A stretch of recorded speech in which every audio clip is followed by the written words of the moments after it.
Olá, queridos amigos. Eu sou um servo de Deus.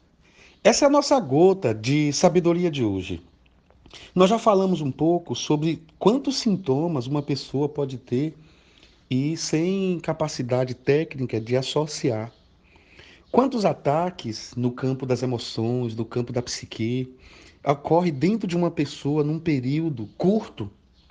Às vezes a pessoa precisa ser alertada que determinados sintomas, se eles forem reticentes, isso, determinado sinal precisa ser observado. E quando nós falamos dessas questões que envolvem medo, pânico e fobia, algumas coisas vêm, mas vêm com uma velocidade absurda sobre a vida da pessoa. E hoje é a penúltima gota, do ponto de vista biológico, do ponto de vista clínico, nós precisamos levantar, como eu disse na gota de ontem, levantar suspeitas. E estudos recentes vão mostrar que determinadas enfermidades devem ser tratadas da seguinte forma, e assim por diante. Então, eu queria que você e eu, nós desenvolvêssemos uma visão de, de paz, sabe? Etimologicamente, nós vamos perceber que pânico, que tem a ver com terror. Alguns dizem até que é relativo a um deus Pan, que é um deus lá antes mesmo até da mitologia. Então, no latim é chamado de panicus, que que vai sendo moldado, alimentado. E o significado dessa palavra pesquisou-se, muitas pessoas já fizeram essas pesquisas, que talvez seja até um mito, que era um deus.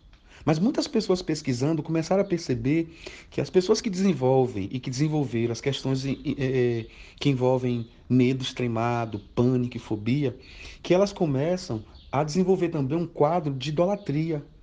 Às vezes, há pessoas que idolatram a própria enfermidade, há pessoas que idolatram uma situação. Por que não resolver essa situação? Então, elas começam a sofrer a tradição dessa pessoa, às vezes a religião dessa pessoa, a cultura dessa pessoa, muitas vezes vai empurrando essa pessoa para o canto.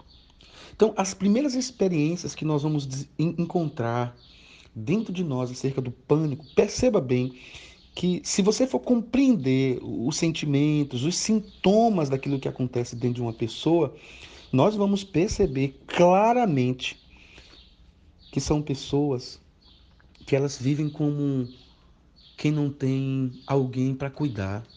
Elas querem gerenciar sua própria vida.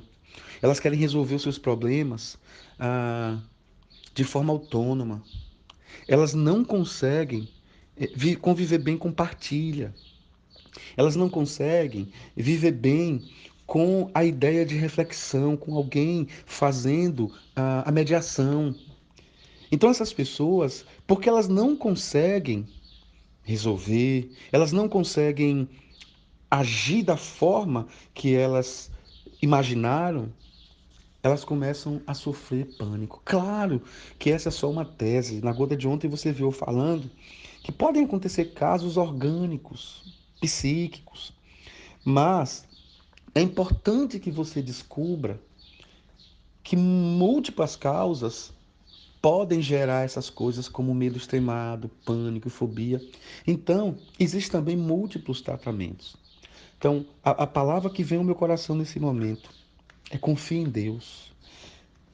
O Salmo 91 é um salmo que eu li com uma pessoa que estava passando um quadro desse, porque essa pessoa não conseguia fechar a porta de casa, porque ela achava que uma bomba ia explodir. E tudo isso porque ela assistindo um jornal, ela viu uma bomba sendo lançada dentro de uma casa e aquela casa explodiu com os moradores dentro.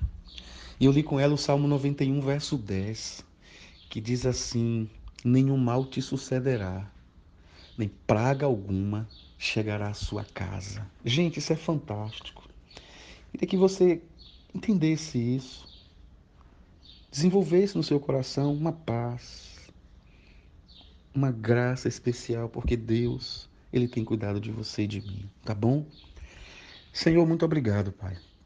Obrigado porque, ainda que as bombas sejam arremessadas dentro de mim, todas elas serão vencidas e sufocadas pela tua mão, pelo teu amor, pelo teu cuidado, pelo teu poder. Se eu confiar em Deus, eu não tenho medo de nada, porque maior que está em mim do que o que está no mundo. E ainda que os medos venham, eu vou enfrentá-los e vou vencê-los em nome de Jesus.